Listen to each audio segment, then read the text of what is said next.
Name two things that Kamala Harris has done for our country without naming anybody else. Something that she has done, initiated herself.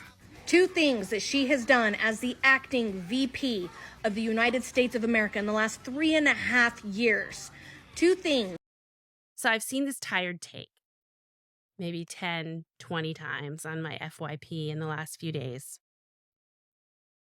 And everybody in the comment section of the videos have stated, well, nobody ever answers the question.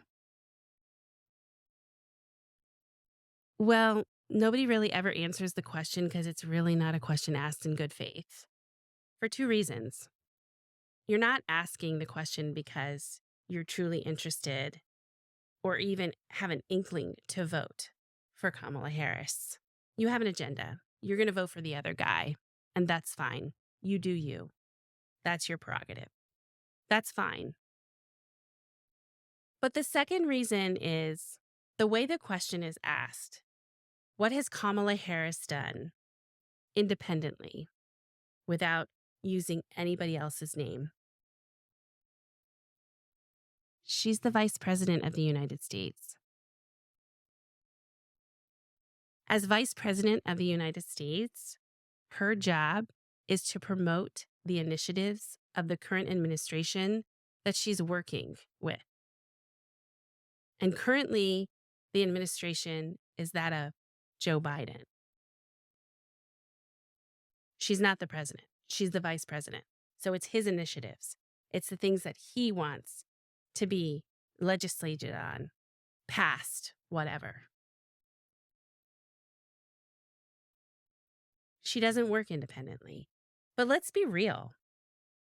She's a civil servant, just like Joe Biden and just like your local legislature and just like the Supreme Court.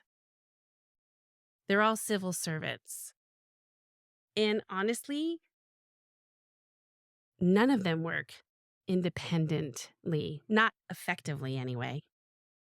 A good leader doesn't work independently. A good leader works with their team to get the job done.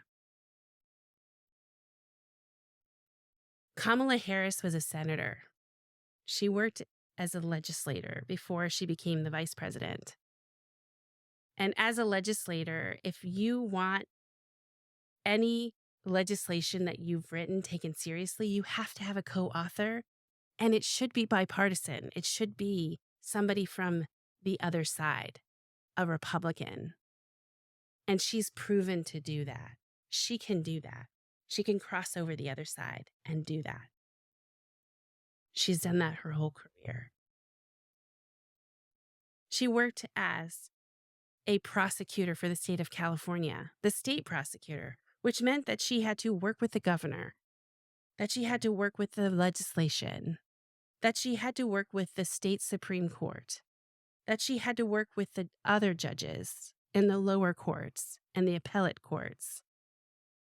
She had to work with law enforcement. She's never done anything independently because a good leader doesn't do anything independently. They work with their team and they lead them. And she's done that and she's proven that. So the question is not a fair question because a good leader doesn't do anything independently. They work well with others. So there's my answer. That's why I'm voting for her, because she's proven herself to work well with others. She's young. She's coherent. She's energetic. She's a team player. She can work well with people who have opposing views, and she's proven that. And that's why I'm voting for her. Not because she's an independent thinker or doer, but because she works with others to get shit done. And she knows how to do that. Trump, I hate to say this, doesn't know how to do that. He kind of sucks at that, actually. That's why he didn't get reelected.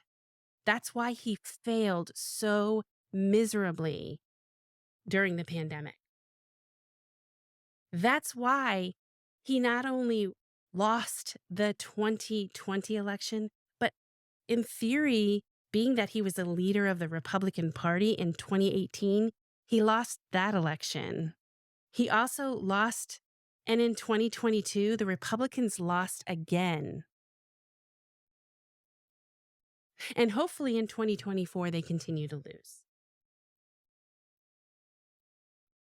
So if you really want my answers, because she knows how to work with, she's a winner that knows how to work with others, and she knows how to get shit done. And that's why I don't give a shit about her being an independent person. It doesn't matter. Being independent, what has that gotten Donald Trump? Because it didn't get him reelected in 2020.